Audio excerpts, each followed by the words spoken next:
Out there, and welcome to Rediscovering Your Passion and Purpose with Patti. I just happen to be Patti, Chief Pathfinder of Pathways with Patti, and welcome to our next episode. And once again, I am so blessed and so privileged in so many ways with the amazing guests that have come forward and say, yes, I will be happy to do your podcast. And once again, there is no disappointment at all. I have the one and only Dr. Beverly with us today. And Dr. Beverly, this is really kind of a full circle moment because I've gotten to do your podcast and now you're doing mine. It's totally cool. Well, let me do the nice little introduction for you here, and let's get started with your story. Dr. Beverly's passion is to help people with complex chronic conditions return to and maintain optimum health.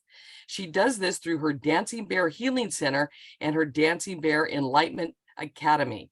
She helps people using various healing options and provides a variety of courses and programs using advanced spiritual development practices and holistic medical intuition.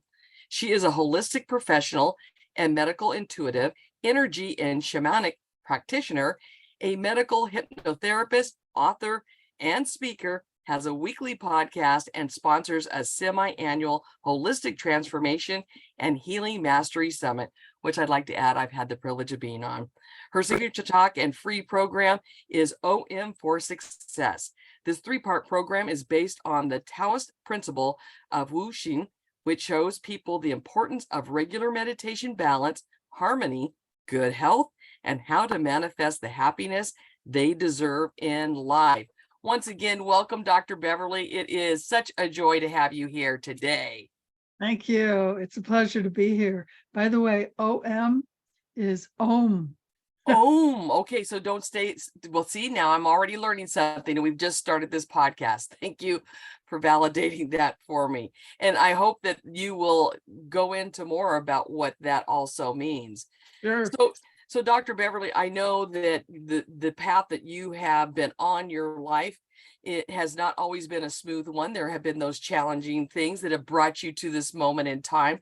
So with that, why don't you go ahead and start sharing with our audience what you would like to share with them? Well, since you like to talk about the dash, and you asked me, what's my dash? One of the things I ask people to do is write their bibliography. And that's how you find out what your dash will be. And in my life, I've lived, as I told you before, in your form I filled out, I've lived multiple dashes already. Yes. I could have died at any time and felt like I'd had a great life. It didn't start out so great. I had a very, very abusive childhood with narcissistic parents that, they loved me in their own way, but the way they showed it was very toxic. But if you knew their childhood, it just gets passed on from. So I've come to terms with that and made up with them. But, I came out of it, raised Southern Baptist, and I'm the kind of person that questions things.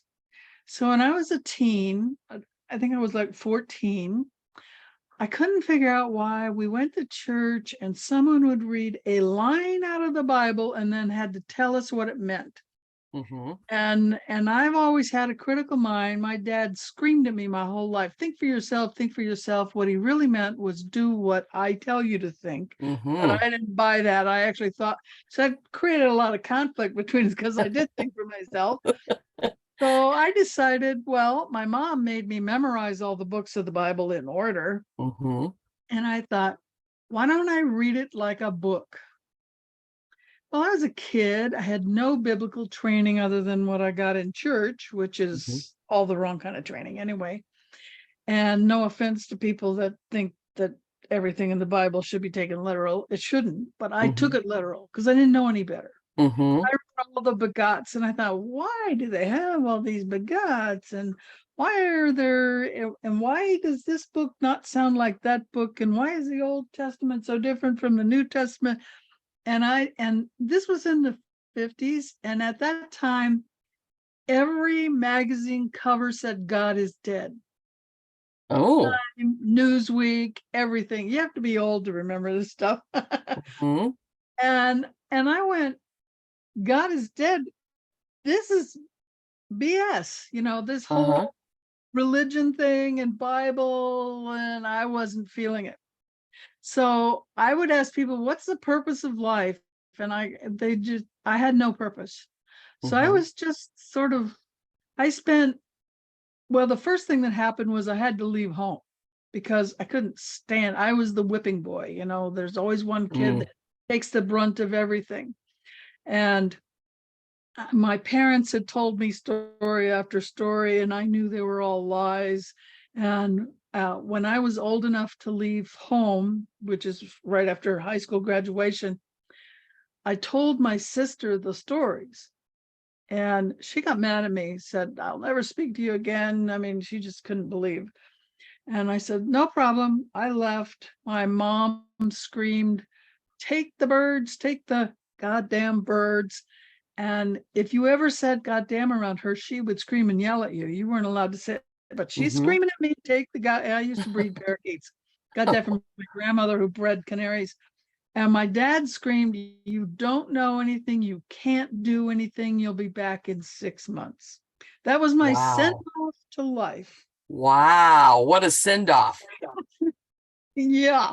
So I spent my first year at the University of Hawaii, which I had to pay for myself. I had scholarships to universities on the mainland because I played the clarinet, Mm. and my parents wouldn't help pay. So back then, if your parents don't help pay and they make money, you can't get student loans, or Oh, you can't get interesting. enough loans for the whole amount. They expect the parents to help pay for the university. So Okay. I'm working 3 jobs. I'm studying my butt off, and I'm thinking about suicide. So Oh the my gosh. first year I'm in college, I just want to, I have no purpose. Why live? There's no purpose to life. There's no reason to live. Life is just a bunch of crap. And one day at the University of Hawaii, they have an East-West Center, Hmm. and it's where the foreign exchange students go. So the food there was international, and I love to go there to eat. Mm. Okay. Indian food and Chinese food and all these interesting foods. And I like different, I don't like American food, never have. So Hmm. I would go over there, and there was a guy there, and he looked at me and he said, why do you have all that black stuff around your eyes? And I went home and looked in the mirror, and I had this heavy black line. It's kind of like Egyptian looking lines, Oh, yes, yes. because I lived in Egypt and it probably leaked through. So I had all that heavy black lines. And I looked at myself and I went, what the heck are you doing? And that kind of snapped me out of the suicide crap.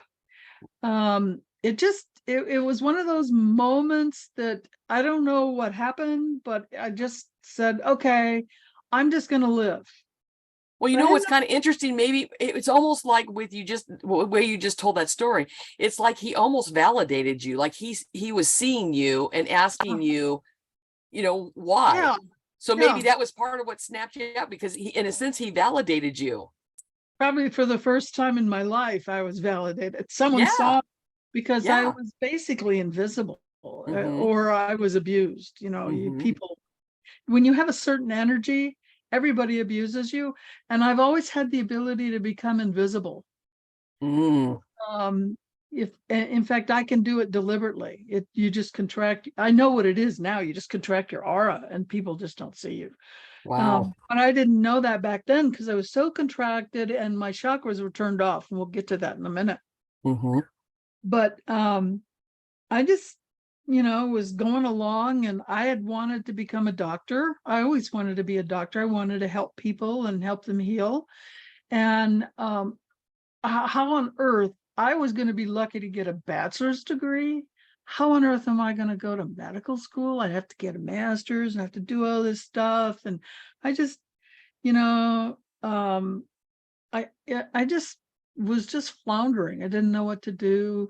Hmm. Somehow I managed to get a part-time job at United Airlines. So I was working the midnight shift. So I took classes in the morning and the evening and slept in the afternoon and Wow. slept at work because you get maybe 3 calls a night in the middle of the night. The Whoa. biggest job I had was to make coffee for the morning group. And so that was year 2 and 3. And I was just going along, and a good friend of mine, there was 5 of us that hung together, because when you're a woman at a university, you don't go to the library at night by yourself. So it was Mm. 5 of us that went together, 2 men and 3 women. And one of those men broke into my apartment in the middle of the night and raped me. Oh, And oh he my was goodness. 7, so he wouldn't stop, and I can't get him off. So I just freaked out and I left Hawaii. Because I worked for the airline, I said, I'm going to transfer to San Francisco. I love San Francisco. So I said, I'm going to San Francisco. So I just transferred, and that's how I ended up away from Hawaii, because I was there for many, many years. So I moved to California, and I'm a reservations agent, and I'm bored crap. Oh man, I am so bored. And I thought, really? What are you going to do with your life? Because and they always had these contests, and I always won. And because I always won, they made me run the contest, because Beverly always wins. They'll And show you.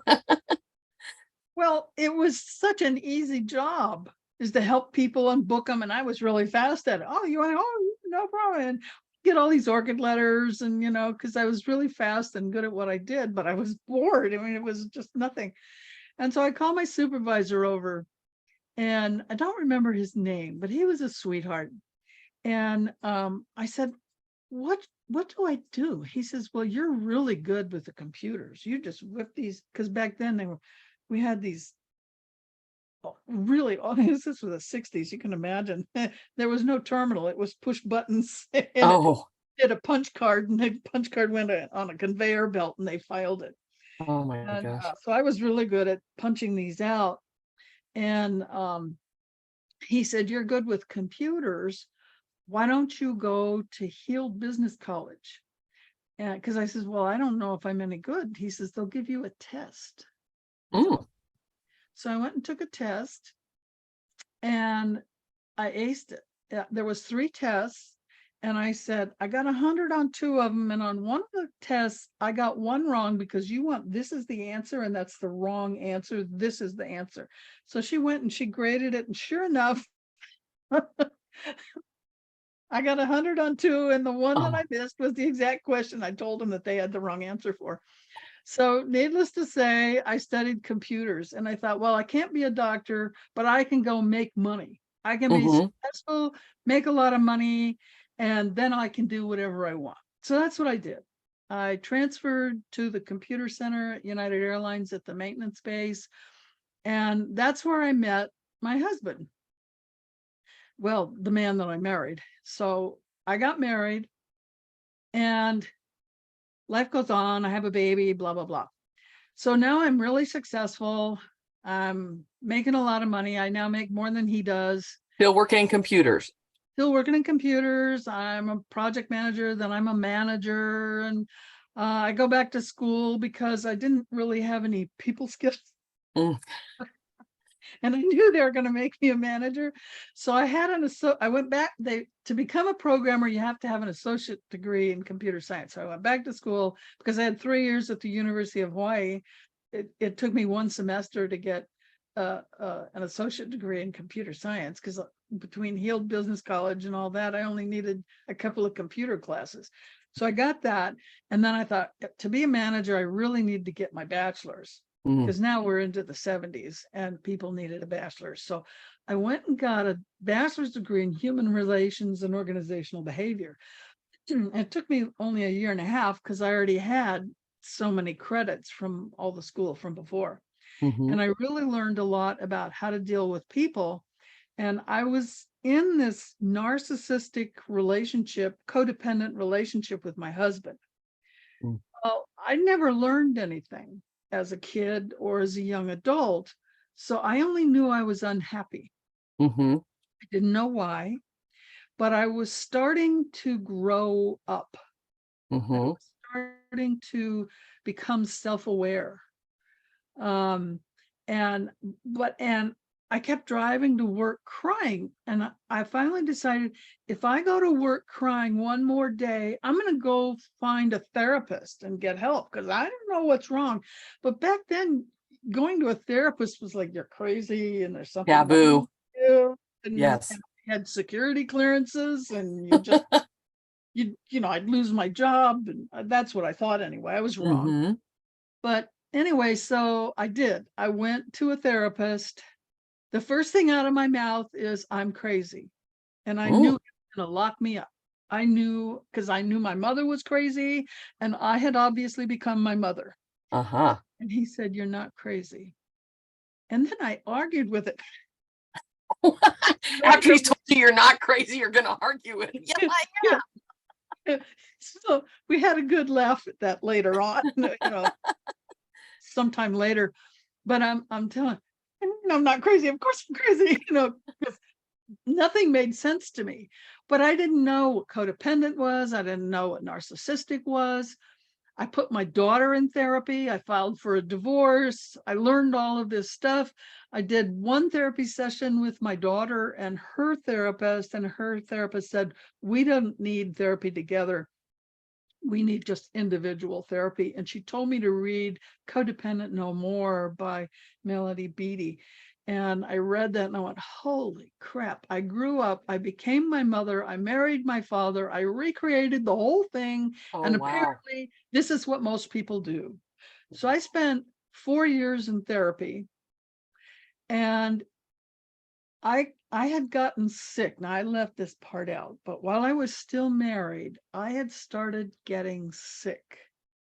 Mm. And I was going into anaphylactic shock several times a week. Oh my And gosh. I was a big hiker. So I would go up Mission Peak every Saturday. Well, one Saturday they rescued me by helicopter off Mission Peak. And another time I was on Angel Island, and coming down the mountain, I realized I'm going into anaphylactic shock. I told the people I was with, I said, I knew they couldn't carry me. I says, I've got to get down to the ranger station right away. I said, because I'm going to go into anaphylactic shock and they're going to have to get me to a hospital. So I start running down the hill, and I collapsed on the steps of the ranger station. I Oh my kind gosh. of came to a little bit in the ranger boat that they were taking me to Marin Hospital. And then I passed out again. And I don't know how long I was out, but one day the emergency room doc says, I'm really sick and tired of seeing you here. I Oh, said, do you know how many doctors I've been to? I've been here and there and everywhere. And I said, what kind of doctor do I go to? He says, go to an allergist. And I had really good insurance, and I had lots of money. Like I said, I had a really good job. And I did research. Now, the Bay Area, there's lots of big medical training hospitals there. There's a lot of really good, top-notch doctors in the Bay Area. mm-hmm. So I reached, who is the best allergy doctor in the whole Bay Area? And it was this Chinese lady in Fremont. So I went to see her. She spent an hour with me. And at the end of the hour, she looked me in the eye and said, I can't help you. Mm. Oh, wow.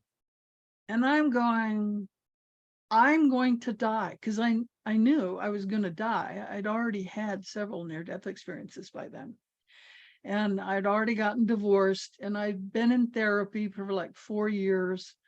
And I'd had a hysterectomy many years earlier. I Mm-hmm. didn't need a gynecologist, but I liked that doctor. He was an older, mature, really smart guy. So I went Mm-hmm. to see him. Mm-hmm. I had nothing to lose. Mm-hmm. And I told him what was going on. And he said, you need to meditate. Well, Wow. I'm an atheist with no purpose in life, and you told me to meditate? You know? I was so desperate. I thought, well, what have I got to lose? Right. Exactly. At that point. So I went around work and said, who meditates? I found out all kinds of people meditate. One guy had a book. Back then we read books. So I borrowed a book. I read the book and I gave it back to him. I says, well, that seems harmless. He says, well, you go down to the TM Center. A lot of us started with TM. Don't stay with TM, but we started there. Mm-hmm. So I went down there and they said, in 2 weeks, this will happen. In 2 months, this will happen. In 2 years, this will happen. And if you really work at it, in 10 years, this will happen. In 2 weeks, I'm at 2 months. At 2 months, I'm at 2 years. Oh my gosh. Way beyond 10 years. I almost, within 2 weeks, I was telepathic. I knew what was going on. Oh my gosh. I had a friend that was a reverend in the Church of Divine Men. So I went and studied their stuff. And when you tell me not to do something, I'm one of these people that goes and does it because I want to know why. Mm-hmm. And people said, never do hypnotherapy. And I went, really? And I thought, well, that seems harmless. And I wanted to learn NLP. And there was a school that taught NLP and hypnotherapy together. So I went there and I studied hypnotherapy. I thought, well, I wonder why you can't do this. And so I never did figure out why you can't do hypnotherapy. So I became a hypnotherapist by accident, and that school went out of business.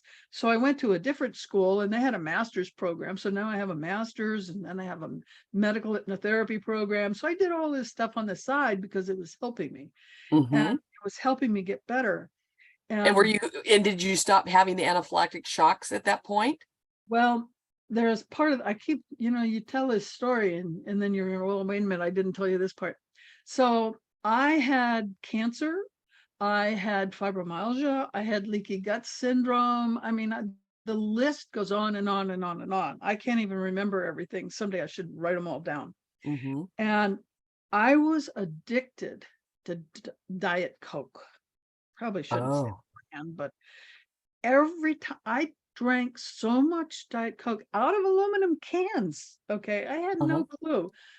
And every time I tried to quit, I got sick, severe headaches, issues. And I drank so much Diet Coke, I couldn't deal with the cans. So I bought a soda machine and I made my own Diet Coke at home. So I didn't have to deal with the cans. That's how addicted I was. Within 2 weeks of meditation, I noticed I hadn't had a Diet Coke. So I went and fixed one and I took a drink and I spit it out. And that was the last time I drank any soda at all. Oh my gosh. It was completely cured. And I never got a headache, nothing. All I did was meditate twice a day, and boom, the addiction just went away. And I went, okay. And then I had this pink area on my chest and a lot of pain. I knew it was cancer, but I didn't want to deal with it. Because I just didn't want to deal with it. I used to call myself the queen of denial because I was in this abusive marriage and thought that was a good marriage. Mm-hmm. What the hell? Total denial about everything. So the pain in my chest, the whole chest was just, the pain just got unbearable. So I went to the doctor. I says, I've got all these pains in my chest and I've got this pink thing over here. And he says, oh, I've got to send you to a specialist. He says, make an appointment. I said, okay. So I made an appointment. So it was a big clinic that had a lot of different doctors there. So I just went to the desk and made my appointment. I went home. By then I'd studied shamanic healing and energy healing. I'd done a lot of spiritual work. And I laid down on the floor and it was afternoon because there was still daylight. And I started crying and I did a shamanic journey begging for help.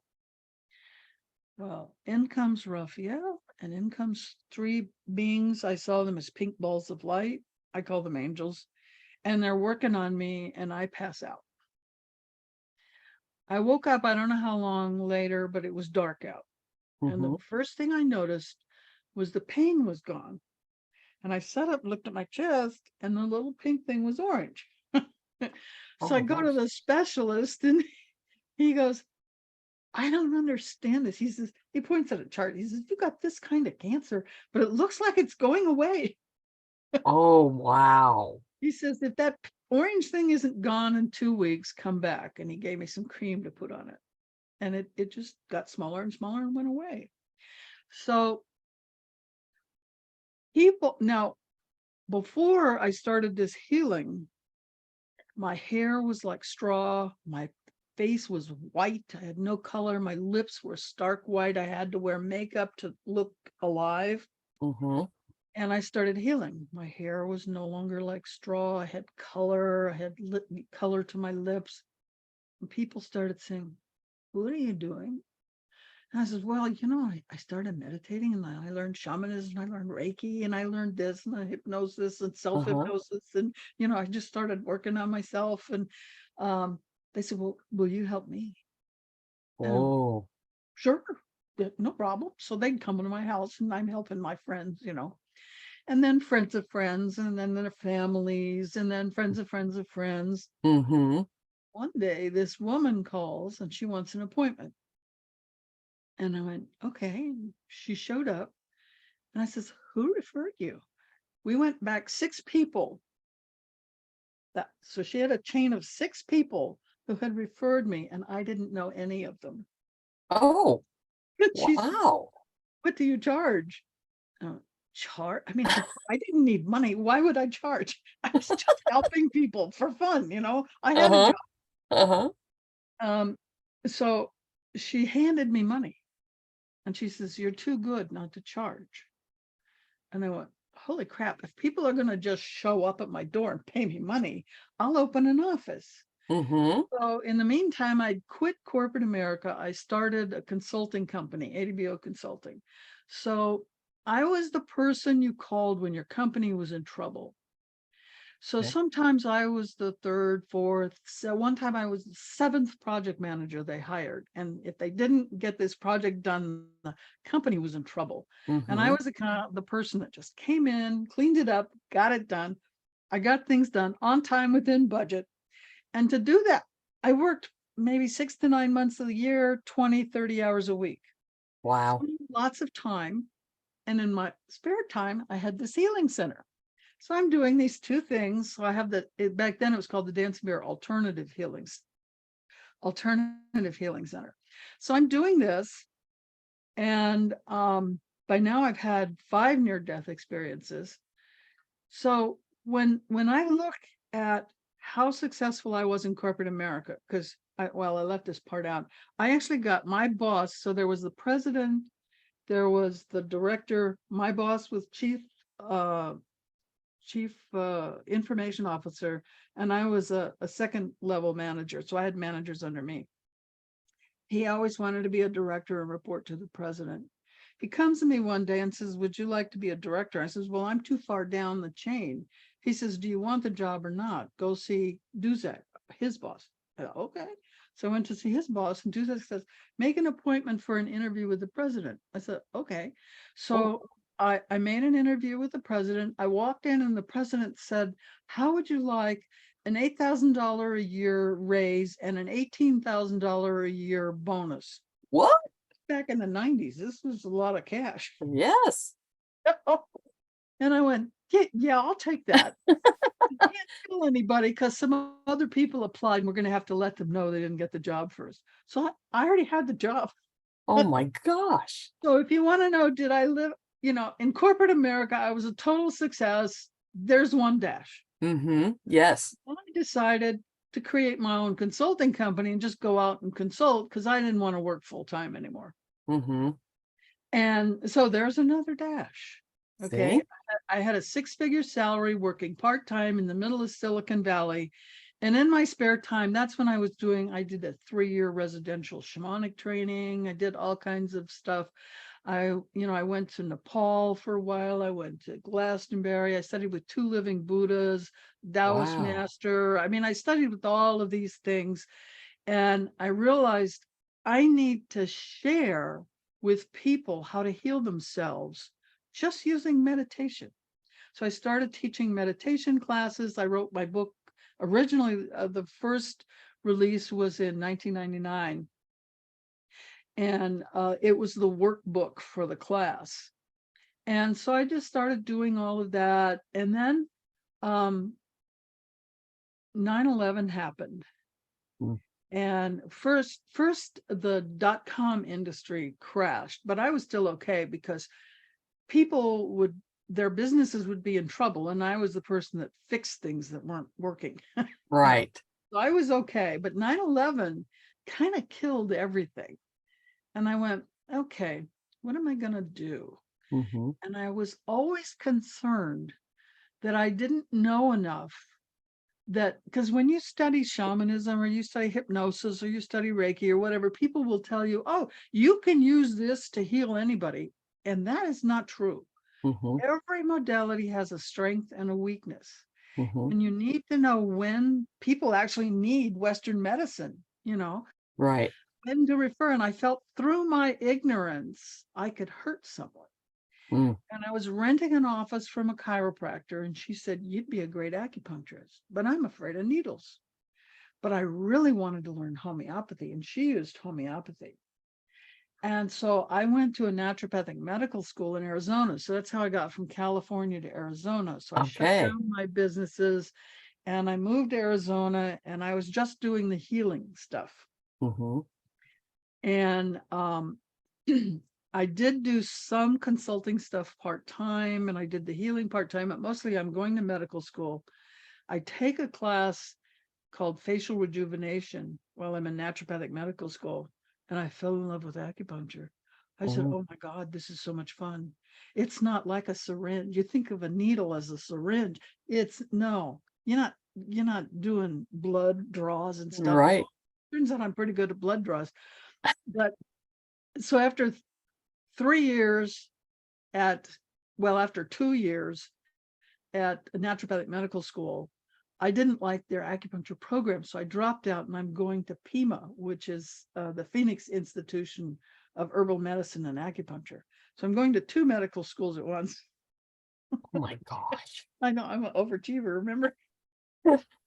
And I realized I was going to be $350,000 in debt. Oh, wow. That's a chunk. And I had the money in my 401k, but the economy was crashing. Mm. And I went, I don't want to be in that kind of debt. So I quit naturopathic medical school because I really wanted to be an acupuncturist, because I do a lot of woo-woo stuff. And the naturopathic school became a federally accredited medical school. And they were going more and more towards Western. Mm-hmm.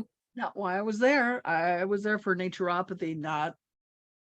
So I wanted to graduate as an ND, and they were now graduating people as NMDs. And I was like, okay, I don't want to be an NMD. So I quit and just finished up the acupuncture. Then I did a 2-year externship, and I studied herbs, and I opened my practice.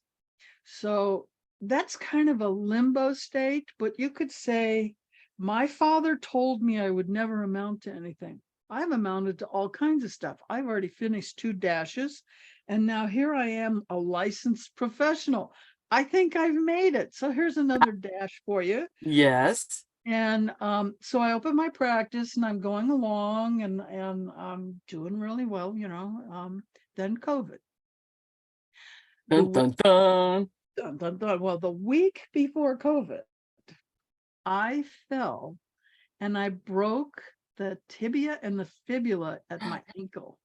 Oh my gosh. Now, I've never broken a bone before. I don't have a primary care physician because I never get sick anymore. Mm-hmm. And because I could still walk on it, sort of, I thought it was sprained. So I called a friend. Instead of calling 911, which most people would have done, I called a friend, and I had an appointment at an urgent care. And I went there, and they said, by the way, it's broken. And they bound it up. And they said, in 2 days, go see a podiatrist. And I went, okay, I'll go see a podiatrist in 2 days. Well, the next day, the pain was getting intense. And I thought, no, I better see the podiatrist now. So I went, and he said, well, you need surgery right away. Oh, All 911. And that's because I thought it wasn't just a sprain. A little more serious. And he says, you have a high tolerance for pain. Next time, tell people you're in more pain than you actually feel, because most people would not have lasted 2 days. Oh my I said, gosh. oh, okay. He says, well, what's your primary care? I said, I don't have one. He says, then I can't admit you to the hospital. Oh man. Call my primary care. I'll call her and she'll let you in. So I called her. She couldn't, this was like Tuesday, Wednesday, Thursday. She couldn't see me till the following Monday. So I Oh made an Lord. appointment, but on Friday, I couldn't handle it. So I called my friends and I said, take me to the emergency room. I just can't do this any longer. So they took me to the emergency room at the hospital. In the emergency room, they said, you need surgery, but we can't do it. It's too late today. And it's an elective surgery. We don't do Elective. elective now. We don't do elective surgery on the weekends. So you have to wait till Monday. Oh. Yeah. So I went, okay, but at least I'm there, but I won't live. I don't like IVs. I refused all IVs. I wouldn't let them give me IV. IVs are really bad for you. It's just, they're crap. But I was eating, and so I lost my dogs. So my brother took two, and he says, he already had two dogs. He says, I can't handle four dogs. And three of them were puppies. And he had two puppies and I had one puppy, but they were from the same litter. And then I had this old dog. He says, I'll keep the old dog, but I can't take care of the puppy. So then my daughter flew in from Chicago, took the puppy, and the hospital said he's a therapy dog and let him in so I could say goodbye to him. Oh my gosh. I'm saying goodbye to my poor little Chandler. And my daughter takes him to Chicago. And so on Sunday, I actually had the surgery because they had no scheduled emergencies and they were able to do the surgery, Oh. but they had to keep me overnight. And so on Monday, when they're going to discharge me, I told the podiatrist, I said, I can't go home like this. I can't walk. What am I going to do? So he talked the hospital into letting me into rehab. So I spent 21 days in rehab learning how to, I didn't even know how to use a wheelchair. So I had to learn how to use a wheelchair, how to get in and out of a car from the wheelchair, because it was my right leg. I couldn't even drive. Oh. I had to learn, the PTs there, they said, okay, you need to, in the first day or two, they'll take you to and from your room. Then they Mhm. take you to have lunch. And then they say, you need to will yourself back to your room. Oh. So I And the went, PT begins. by the end of that, I was doing wheelies, and I was racing that wheelchair, and then they, after 21 days, they send me home. But in the meantime, there's COVID, right? Everything's shut. Yes. Yes. What a wonderful time to have COVID, because now there were free CEUs. So I could just log into my computer. Everything was free. Everything went to Zoom. Then you could have your groceries delivered for free. And my patients were saying, what do you need? They were delivering groceries to me. Everybody was, oh, Beverly's sick. Let's help her. Everybody's helping me, and it was like, what a wonderful time to have COVID. But see, I don't know how your audience is or how you feel about this, but I knew COVID was a scam. I knew the vaccines were a scam. And I was telling everybody, don't take any vaccines. And everybody that I know that didn't is now healthy. And people who did are regretting it. But anyway, I know that's very controversial. So Mm-hmm. we won't go Mm-hmm. there anymore.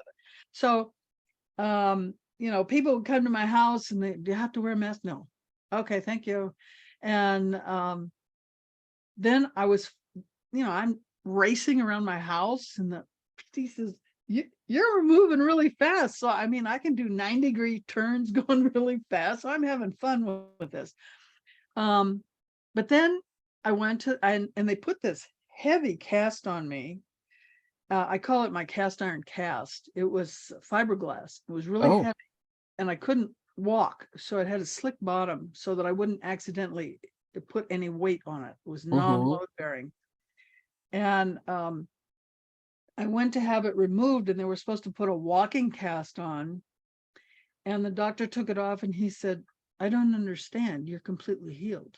Whoa. Healed. I know how to heal myself. I'm taking homeopathy and I'm doing microcurrent and acupuncture, and I know how to heal. Mm-hmm. And he says, well, we're just going to put a walking boot on you and then you can drive. Yeah, so I reopened Whoa. the clinic, and I've got patients coming in, everything, even because even in the middle of COVID, patients were coming in, everything was fine. Then one day, one of my patients called and said, I may have been exposed to COVID. Well, I'm a licensed professional, and my license says if there's exposure, I have to shut down for 10 days. Oh. So, I had no choice. So I had to call all my patients, cancel all the appointments, reschedule them. And like one patient had cancer, and she said, oh, it's too risky. I can't ever come back until COVID's over. And so that's what was happening. People didn't want to come back after that. They felt it was too risky. Mm-hmm. Fear by then, because we're now into June, July, and the fear by then was really high. Right. So I meditated, what do I do now? And I got this clear message: sell your house. So this is July of COVID. Okay. So Mm-hmm. sell your house and move to Cottonwood. Move to Cottonwood. Sell my house now. So I call some realtors, and I'm still in a walking boot. Mm-hmm. I'm still recovering from the surgery. And I'm having a lot of pain when I walk. Different story. We'll save that. And I'm thinking, how am I going to pack the house? I've got to paint and clean it up and get it ready to show. And I just don't have the energy to do that. And they said it would take at least till November before it sold. And it just didn't feel right. So I'm online and I'm searching, and I found out Zillow will buy your house for Mm. cash as Oh. is. And well, it costs you money. I mean, if I would waited till November, I would have made a lot more money, Right. but I'd paid cash for the house. Mm-hmm. So, you know, it, I was going to get lots of money. So I said, okay. So I sold the house to Zillow, paid movers. They moved me, and I stayed with a naturopathic doctor friend in Cottonwood while I looked for a house. Wow. So there's the next dash. I was a successful acupuncturist, had a practice. Now, where was I? What was I going to do? Mm-hmm. Well, this naturopathic doctor had an app. And she said, that's the wave of the future. Well, I'm a bit of a geek. I was in Silicon Valley. I like Mm-hmm. technology. I'd kept up. So I got this app. And they said, what are you going to name it? And I thought, well, I should teach all this stuff I've been teaching, because I was still teaching classes in the lobby of my office. So I was still teaching classes, and I'd evolved. I teach a lot more classes now than just meditation. And so I thought, well, I'll go online with this app. And I decided I'll call it Dancing Bear Enlightenment Academy. And so I started that. And through that, I met someone that teaches you how to take your classes online. Mm-hmm. So I took his program. So I took my classes online. And they said, well, if you're going to do this, you need to have a podcast and a summit. Went, oh, okay. I don't know how to do that. So I took a class on how to do a summit, and I just did a summit. Because why And, not? and then 3 months later, I started my podcast. That was so the first summit was in 2021, and the podcast was January of 2022. And I've been doing it ever since. So I do 2 summits a year. I do the podcast. So you could say that's my next dash, but then something was missing. Mm-hmm. So I meditated again, and I was told I had this nice guest bedroom, because I'm now in Cottonwood, 2.5 hours away from anybody I know. So if they Mm-hmm. want to come see me, they can stay in the guest room. but nobody did. They'd come up here and then they'd go back the same day. And they said, take your guest room and convert it into a treatment room. And I Oh, really missed seeing patients. So I said, okay. So I got a business license for Dancing Bear Healings. I already did one for Enlightenment Academy. So now I did one for the Healing Center in Cottonwood. And set up my practice again. So now I have my practice going. So I have all this stuff going. I'm now on the HOA board and I'm a CERT volunteer. And what else am I doing? I'm just doing all kinds of stuff. you're living your best dash. You're I'm living- continuing. Yeah. So I don't know how to slow down. And that's a good thing. But I think that that's what one of the things that keeps you going. Because I know myself, I've always said, when I feel, if you ever get to the point where you feel like you know it all, you've learned it all, then you start dying. And I Oh, never, ever want to get to that point. I now have 8 degrees Wow. and I want to get a knife. Yeah. Right. Why not? I mean, go for it. Well, they're upgrading the acupuncture system, okay, which I have been active in trying to get it upgraded because some schools give you a doctorate and some schools give you a master's.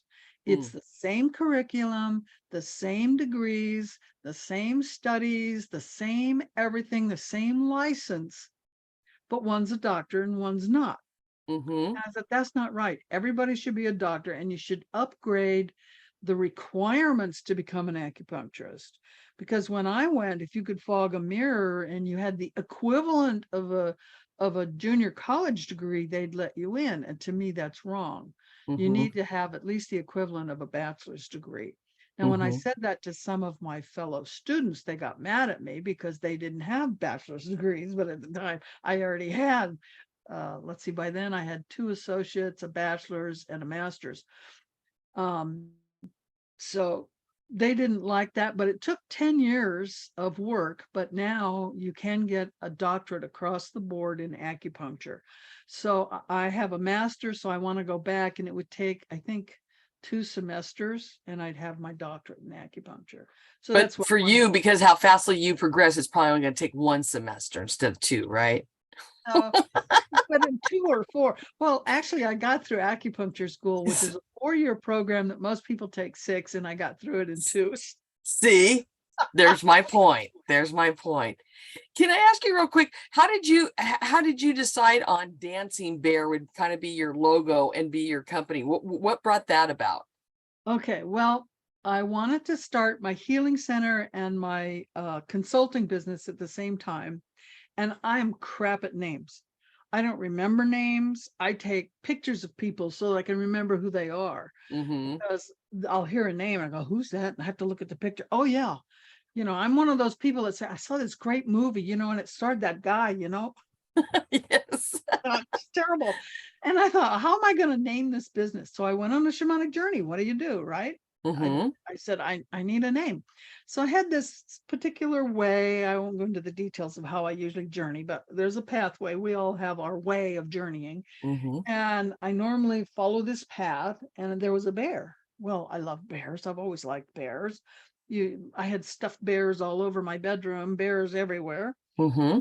Bear in this forest, and I never went that way before. And I thought, well, there's this bear, and I started chasing him, and he's running, and I'm chasing him, and he comes to this grassy area, and it's a hill, and I look up the hill, and there's this Native American guy, and he's pretty buff, and I'm like, oh, cool. A spirit teacher I can look at. So I go up and I'm talking to him, and he says, your name is Dancing Bear. I said, Oh. it is. He says, yes. I said, okay. And I said, who are you? He says, I'm Running Bear. Oh. I went, okay. So, over the years, I went back to him many, many times. Well, one time I went back to him and he was an old man. And I recognized him. And he was my husband in a past life when I was a Native American medicine woman. Wow. And I was holding a baby. And I thought, oh, we had a child in that life. And then time goes on. And then a friend of mine from work, who I'm still with, this was years ago, decades ago. We're still friends. And she always called me her second mother. And I knew her mom, but for some reason she called me her second mother. And she came, we used to go to lunch all the time together. And she said, I had the feeling I was Native American once. Can you do a Oh reading? my So I gosh. did a reading and I was told she was my daughter in that life, but just tell her. Sometimes you're not supposed to tell people everything. Just Hmm. tell her that, yes, she was Native American. I said, okay. So I never told her she was Wow. my daughter, but she things leak through. When people say things like that to you, there's a reason. It's like I was wearing Egyptian eye makeup because I Hmm. lived in Egypt several times. So that was a time when I think it leaked through. One time I was meditating and I came downstairs and I said, I just had a memory of a past life where I knew you. She said, oh yeah, we were, and she knew exactly what the memory that I had seen. She remembered it. She even knew what colored dress she was wearing. Oh my gosh. Yeah. So I've had people come to me for a treatment and they'll say, I saw your website and I think I knew you in a past life. Will you give me a healing and do a reading? And sure enough, we knew each other. And there's one past life where I felt really guilty about something I did. And I recreated that guilt in every life after that, including this one. And we do that. So Hmm. people think we have bad karma. No, you just have this crap you need to heal. And once you heal it, then it goes away. And I've met several people from that life about things I felt so guilty about, and they liked me because I saved their life by doing what I did. Hmm. And I realized I had to forgive myself and move on and not keep recreating this crap. Another time, this guy was looking at the internet and he was looking at my website and he said to his wife, I think I know her. And I think we were together in China. And she says, well, I know her. We went to naturopathic medical school together. And Oh he my said, gosh. introduced me. So she called and she says, my husband wants to meet you. I said, okay. So she dropped him off. And we were like two adults who hadn't seen each other since kindergarten, Oh my talking gosh. about life and how it was and our memories from that life.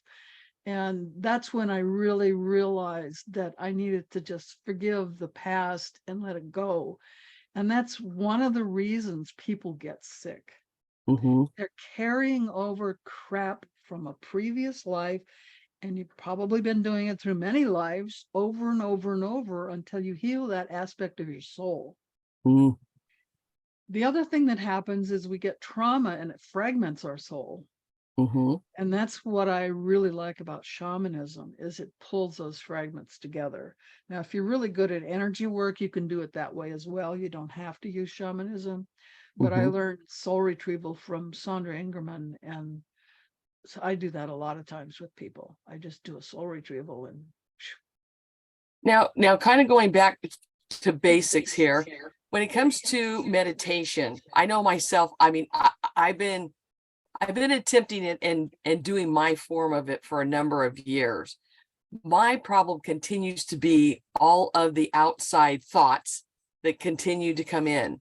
What's a suggestion for getting rid of those thoughts and just concentrating on whatever your mantra or whatever it is that you're doing? What is your suggestion for that?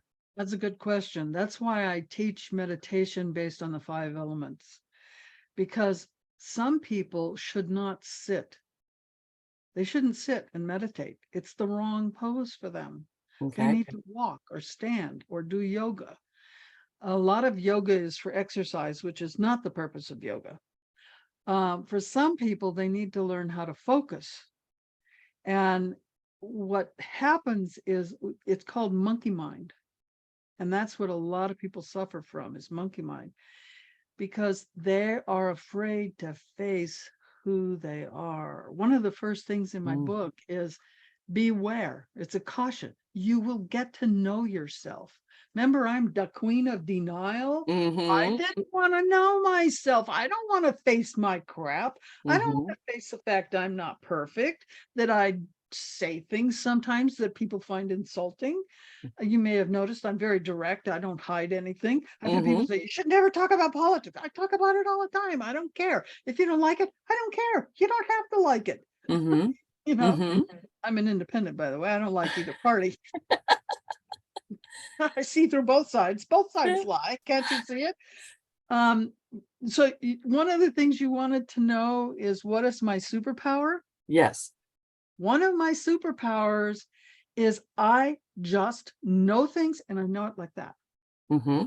So before there was Google, I used to get phone calls. Beverly, blah, blah, blah. Oh, it's this. Beverly, is it this or that? It's that. I just know. And people will say, how on earth can you possibly know that? Well, I never understood it until I studied human design, but I'm a splenic projector. Mm-hmm. Splenic projectors just know things, and we know them immediately if we learn to listen. Emotional projectors, emotional generators need time to make a decision. I don't need time. I know right away. Mm-hmm. Ask me a yes, no question. I used to, when I worked in corporate America, we'd have these group parties, sort of team building kind of things. Mm-hmm. And I would do readings. Well, how do you do a reading in front of a bunch of people? So they'd all sit around me, and we'd sit on the floor, and we'd go one at a time. And I'd say, I'm going to close my eyes, and I know who I was connected to. I says, you're going to ask yes, no questions. And I would just sit there like this. And I go, yes, yes, no, yes, no. No, restate the question. Okay, yes. I have no idea what they asked. I just knew the answer. Wow. And people would say, I can't believe what an awesome reading that was. Oh, And I'd do everybody in the room wow. because I just know. Well, one of the things that you just said, though, that resonated me, I always was taught that you needed, for meditation, that you needed to sit. But when you just said that could be the wrong pose, I do think that is the wrong pose for me, because when you just said about walking, I find that, especially now that I'm on the Central Coast for the summer, and I walk on the beach, or I walk any of the paths that I walk, I really, now that I'm thinking about it, and you just said that, I believe it is meditation that I am doing when I am walking. You're a high energy person. You should not sit. You should walk, but you should walk purposefully. Yes, Pay and that's what I attention do to when I'm each step. walking. So with what a lot of people don't teach you what meditation is and the purpose of it. Okay. The purpose is praying is to talk to God. Meditation is to listen to God, or divine, Right. or source, or whatever you want to call it. Right. So if you have a thought and you follow the thought, blah, blah, blah, blah, blah, blah, blah, blah, blah, blah, blah, and you can have 3 or 4 thoughts you're following at the same time, that's called monkey mind. Whereas when you learn to, I had a thought, and you let it go. I had a thought, and I'll let it go. Because when you stop having thoughts, you're dead. You are not going to stop having thoughts. What you can stop is following the thought. Okay, I thought of that. Okay, I thought of that. Okay. And then eventually you will notice that there's a gap between the thoughts. And it's in the gap that you get the messages. That's when you hear your spirit teachers. Now, I've been able to see through the veil since I was a kid. I've always known that there were beings, and then they tickle me all the time. And they're around us, and they're helping us. And I see them. I know they're here. And so sometimes you connect directly with source, and sometimes you get through the people around you. For some people, it can be a relative, a mom, a dad, someone you're close to, a spouse that died, a child. When I was pregnant with my daughter, I'd had 4 miscarriages, and I had my period every month. And my doctor said, you're going to lose this one. Don't tell anyone you're pregnant. And at 5 months, he says, well, you're starting to show. I guess you're starting to waddle. He says, I guess you're going to have to tell people you're pregnant. So I sat down on the couch and I thought, okay, are you a boy or a girl? I'm a girl. I said, well, are you healthy? And she says, yes, I'm healthy. I said, oh, thank you. So I telepathically communicated with my daughter as an atheist. Wow. Now, later, when I started studying, and I started studying Hinduism and Buddhism and the Vedic literatures and the Kabbalah, and I mean, I'm a geek. I like to study. So I'm Hmm. studying all of the spirituality stuff. And that's when I realized what a treasure the Bible is. There's so much in there, but it's not literal.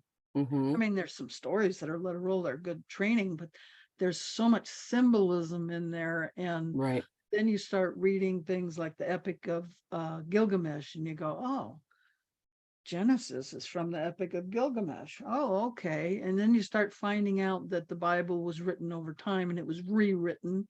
When King James had the Bible rewritten, that's why it was rewritten by one guy. That's why it all had the same tone through the whole Bible. The original books, when you go back to them, you can tell they were written by different people, different Hmm. tones. So I started doing a lot of studying, and I obviously was no longer an atheist. I left this part out, but after I'd been meditating for 2 months, I see this ball of gold energy coming at me, and I'm going, oh my God, there is a God. And I spent 2 months doing forgiveness exercises to Jesus and to God. And It was a true enlightenment time for you. it was a true enlightenment. Yeah. Okay, Yeah. now at the beginning in your introduction, I spelled it O-M. Om for Om. Is that how you say it?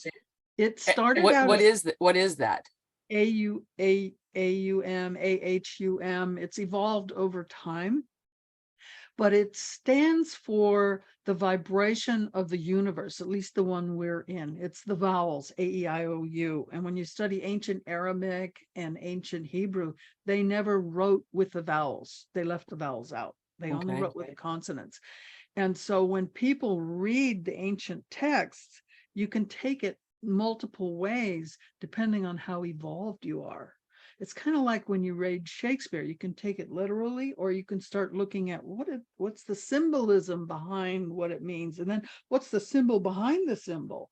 Hmm. And that's how you have to read the Bible, is what's the symbolism, what's the symbol behind the symbol, what are they really, and what are the secret teachings, and why are they secret?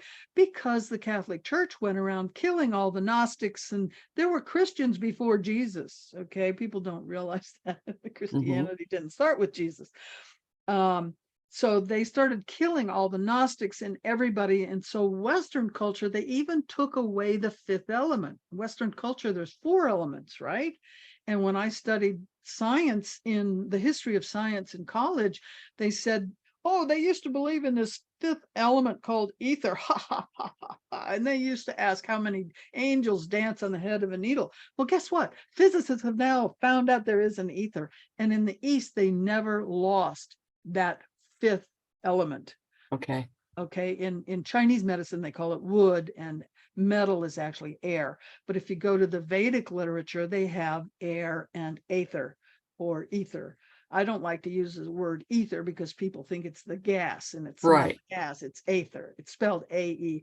When I republished my book in 2019, I spelled it ether, and then I found out, oh, it's really aether. Yeah, and it does exist. But here's the thing. There's 7 initiations to become enlightened, and they're based on the 7 chakras. And the first 4 initiations are all I ever used to teach people. It ends at the heart. And most people haven't mastered the first 4. Why go on? But I'm going to start teaching all of them. The 5th and elements 1 through 4 are chakras 1 through 4. Guess what the 5th element is? Hmm. It's the 5th chakra, and it's aether. And guess what it stands for? It stands for spirit, or space, or God, the connection to everything. What did they kill? They killed the 5th element. What did they kill? They killed God. Gotcha. It's time to bring God back, to bring back the 5th element, to teach people how to speak their truth, and to learn all these. I mean, I've been to 4 mystery schools. It's time all that stuff was no longer a mystery. We're not being killed anymore because we're telling the truth. Hmm. So I'm taking my Own for Success program, which is 3 steps. It's a a 30-day intensive where you learn what's the right meditation for you and how to organize your life. Then there's a 1.5 hour workshop, what do you call it, webinar. And basically that prepares you for the 6-week. It used to be my master program that I used to sell. And I'm going to give all that away because I only want the people who go through that in my next step class. Because I'm going to take you all the way up through the top because you have to do the work. There's no magic pill. I can't meditate for you. I can give you empowerments. I give out lots of empowerments with my classes. I can guide you. I can tell you where the doors are. You have to open the doors yourself. You have to walk through yourself. And I want the people who are willing to do the work and walk through the door. And today online, there's so many people out there. They're signing up for stuff. They never show up. They take 3 classes and they don't finish, or they just want a magic pill. It's like Western medicine. Give me a magic pill. I don't want to have to change my diet. I don't want to have to exercise. Well, we're so instant everything. Drive through, we want everything instant, microwave. I mean, all of that stuff. Doesn't work that way. Well, it does when you work directly with source. Right. We don't source. But you're still having to do the groundwork to know what the source is. One of the things that happened to me in the 90s, I've been doing this for decades. In the 90s, sometimes I would ask a question and I wouldn't get an answer. Well, one day I went, I'm really frustrated because I've asked this, and you didn't give me any answers. And they said, well, we could answer you, but you wouldn't understand the answer. And that's what really set me off on that path of learning all these different, every spiritual or religious system, every religion has a spiritual aspect, and they all have the same basic teachings. So it doesn't matter what you believe, do it. Because, and when I studied, the first time I studied the Kabbalah, this rabbi said, dig one deep hole instead of many shallow holes. People today build a lot of shallow holes, they don't go deep. I've gone deep many different ways. And guess what? No matter which deep hole you dig, you end up at the same place. I call it the subterranean river of truth. And we all end up at the same place. Wow. And it just is a matter of vocabulary and process. So whatever you believe, do it. Don't be a hypocrite. How many hypocrites do you know? Plenty. Sadly. I went to naturopathic medical school and I'd go to have lunch and people are eating fast food and junk food. It's like, what are you doing? Eating crap. You can't do that. I have an acupuncture friend who has had both her knees replaced. Acupuncture has the most awesome knee treatments. I've treated so many people. When my sister and my daughter both hurt their knees, I said, go get an acupuncture treatment. They have their knees. I'm, in my 70s. I still have my knees. I have my hips. I have my shoulders. I have my elbows. I don't have a primary care physician even now. Okay. If you take care of yourself, I eat organic. I have a hydroponic garden. I grow as much of my food as I can. I practice what I preach. And if you do that, you will be healthy. The instant doesn't work. You have to do the work. And you have to balance. You can't just go live in a monastery. Okay. Now, I've lived many lives in a monastery. Along the way, you're going to be doing that, but not this life. This is not what this life is about. Then you've got materialism. Well, guess what? You can't live without money unless you want to be homeless. You can't live without food and water. You have to balance. So we can't just spend 40 hours a week meditating. And we can't spend 80 hours a week working in a stupid job that doesn't allow us to be happy. Even 40 hours a week for people like me is too much. Projectors can't work full time. We need to work part time. And we need to rest. And it's during that rest that I can meditate. One of the best ways for me to rest is sometimes I think, oh man, how am I going to get through the day? And I just do a meditation. Gets me through the day. I love it. So you have to know what, like you have high energy. Probably going for a walk energizes you. Yes, it does. I have to have that energy to go for a walk. I'm better off sitting and meditating. So you have to have that balance. Who are you? And we're all different. There's 5 elements. And which one is your physical element? Then you have your emotional element, you have your mental element, you have your spiritual element. Now, you may have the same one for all, or it may be different ones for all. Just know who you are, what you want, how to do it, and balance it. Now that is a perfect lead in for the next thing I wanted to ask you about is please share with everybody your Holistic Transformation Summit and what it is that is offered during your summit and when your next summit is going to be. Good question. Thank you. Mm-hmm. Well, it's always the last week of March and the last week of September. So the next one is September. Oh, where's my calendar? I don't remember dates either. 26, 27, and 28, Tuesday, Wednesday, Thursday. It's going to be a 3-day. Last time was 5. It was almost too much. So it's going to be a 3-day summit. And I have wonderful, incredible speakers like yourself. Thank you. Who they either heal spiritually, or they teach meditation, or they heal physically, mentally, or emotionally. So some kind of healing where they specialize in something. It's the same kind of people I invite to my podcast. I sort of use the podcast to pre-screen people. And then there is the option to have speakers who are holistic living or holistic tools. And this time, I don't think I have anyone for holistic living. I think I only have one person for holistic tools.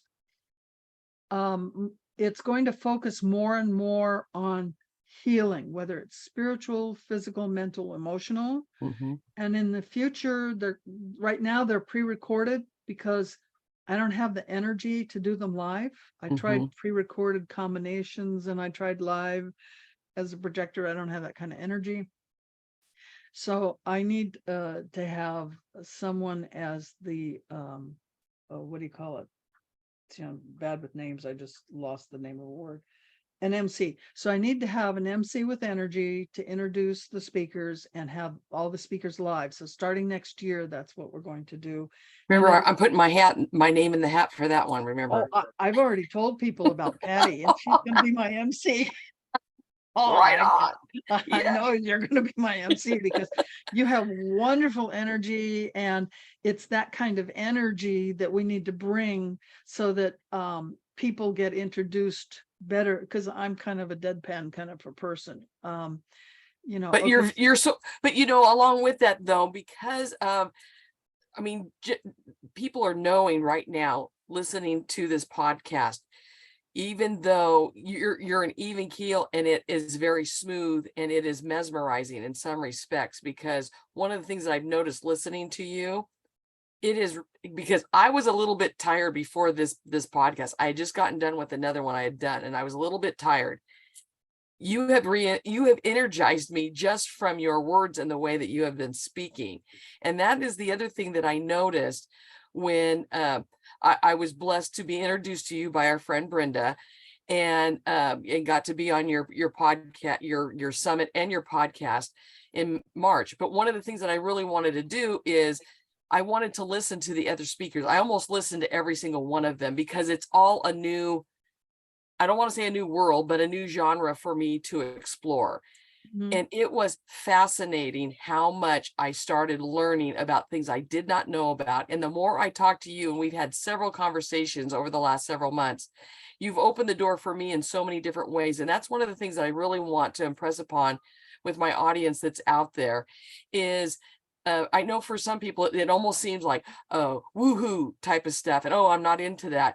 But it really is what you've described here several times. It's about reconnecting with you and finding out who you are, what you are about, and what makes you tick. It's not about anybody else. And in order to do that, it takes different forms of enlightenment to bring you to your true self. And some people think it's a generational thing, and maybe it is because I'm now in my 60s, but it does kind of go along to we've been so used to giving and giving to everybody else, and we keep forgetting about ourselves. And I'm finding that what I am learning by being blessed of you being brought into my life, because I do believe that God brings certain people into your life at a certain time for a Mhm, certain reason.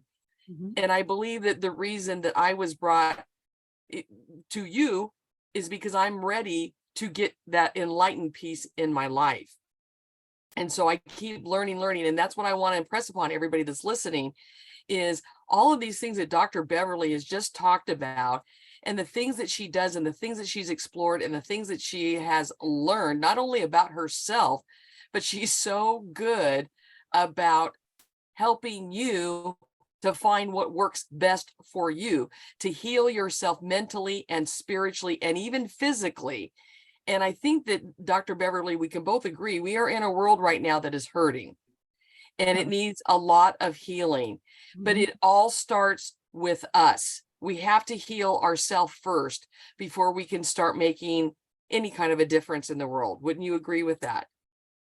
When I first started therapy, I was really worried about my daughter. I'm not going to go into she doesn't like me to talk about what happened to her, but it was awful.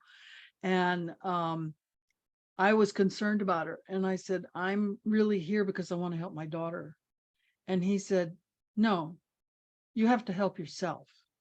You Mm-hmm. can't help your daughter if you don't help yourself. And that was like a major aha moment for me, that I was unhappy, stressed out, drinking too much. That was another thing. I quit cold turkey drinking. I stopped drinking altogether. Um, and I now really love the analogy he used, that on the airplane. I'm sure you've heard it. When the mask comes down, put it on yourself first. Well, Mm-hmm. I followed the couple of people that have um, YouTube channels where they talk about airplanes and accidents and stuff. You have 20 seconds to get that mask on before you pass out. Wow. When the pressure goes down, it's not just about the lack of oxygen, it's the air pressure, because your lungs breathe automatically based on the air pressure differential. So when the air pressure goes down, your lungs can't breathe. You Mm-hmm. literally stop breathing. You can't even breathe in, whatever air is there. So you have 20 seconds. So if you don't get that mask on in 20 seconds and you're fumbling around trying to help someone else, you're gone. Mm-mm. So that's an extreme example, but if you're burnt out, drinking too much, unhappy, how can you help anybody? Mm-hmm. You can't help anybody in that Right. state. You have to know who you are. You have to be helped. Can I help my patients if I'm sick? No. Can I help my patients if I'm, oh God, oh God, oh, this just happened. Someone just triggered me. What am I going to? No, I have to be in a calm state. I have to be receptive, whether I'm teaching, whether I have a patient, whoever's in front of me. I have to have that calm, balanced state, because our energies affect each other. Mm-hmm. And as a projector, I have no energy of my own. So if Right. I'm with someone who has no energy, like I don't have any energy either, but I don't steal people's energy. It just generates within, and that's why you got energized. Mm-hmm. Yeah. I mean, it's absolutely true. I mean, so once again, to all of you that are out there listening, uh, look in, I'm sure you've heard many different words and sayings and phrases that Dr. Beverly has mentioned throughout this podcast. If you don't, knowledge is power. And this particular power can be your own enlightenment and your own power. And that is never a bad thing. That is always a good thing, because it just helps you to be a better version of yourself. And we should all be striving to do that. And that's part of what I also preach about, living your best dash, and with this podcast, several times throughout the podcast, Dr. Beverly, you've been saying, that this was this dash and this was this dash. In each one of those, it's almost like, I don't even know if you would classify it as rediscovering your passion purpose, but it's like you built upon your passion and purpose with each one of those dash marks that you have lived. Mhm. And I can tell with the smile on your face right now, you know it's true. You have lived your best dash on each one of those, but you just keep creating more and more passion and purpose throughout your life. Mhm. Absolutely. That, And the that's only person that incredible. can do that is you.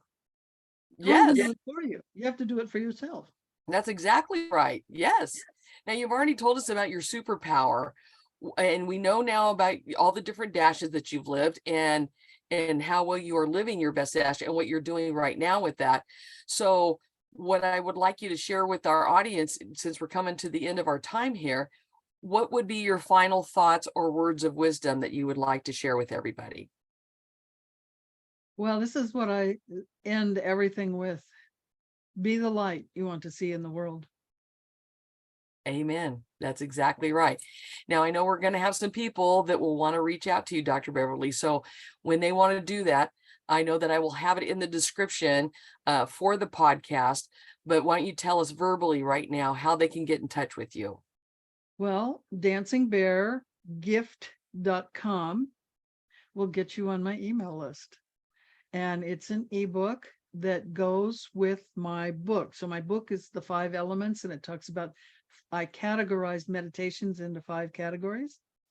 And the ebook that I wrote talks about the 5 elements and how to use them to heal. Like, do you have emotional issues? Do you not know your soul purpose? You having relationship issues? So what's the best meditation style to work on those issues? So they kind of go together. I'm going to republish it and call it Om for Success Meditation Demystified. Because I've had people say, "Well, I read this, but I need that." And I says, "Yeah, you have to read both." So if you go to Dancing Bear Gift, you'll get that ebook. Or if you go to drbeverlylawrence.com, you can find out all the different things I do. Awesome. Well, Dr. Beverly, this has been an absolute treat, and it has enlightened me in many ways, as it always does every time we get together. And I continue to look forward to continuing to work with you in many, many different areas as we go along. So thank you so much for being my guest today. I really do appreciate you being here. Oh, thank you. It was a great pleasure. All right. And for those of you out there listening, once again, if you'd like to get in touch with Dr. Beverly and find out more about what she has talked about and how she has enlightened her life, make sure you look at the description, and it will have all of the contact information for her in that area. Also, if you'd like to get in touch with me, remember you can reach out to www.pathwayswithpatti.org, and you can sign up for my free gift, which will also get you my weekly newsletter and my pathways of rediscovering your passion and purpose. And while you're at it, since you're on either YouTube or you're on Spotify or Apple or iHeart or one of the other many podcast forums that are out there, go ahead and hit that follow button or subscribe, whatever it shows on that site.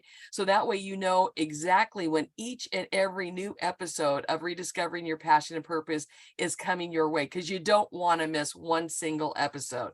So with that, you know what I always end with: make it a great day or not, the choice is yours, because life's an adventure, and I want you to enjoy the journey, because your life matters. Thank you, everybody. Thank you so much, Dr. Beverly, once again. May God bless you all. Thank you, and have a fantastic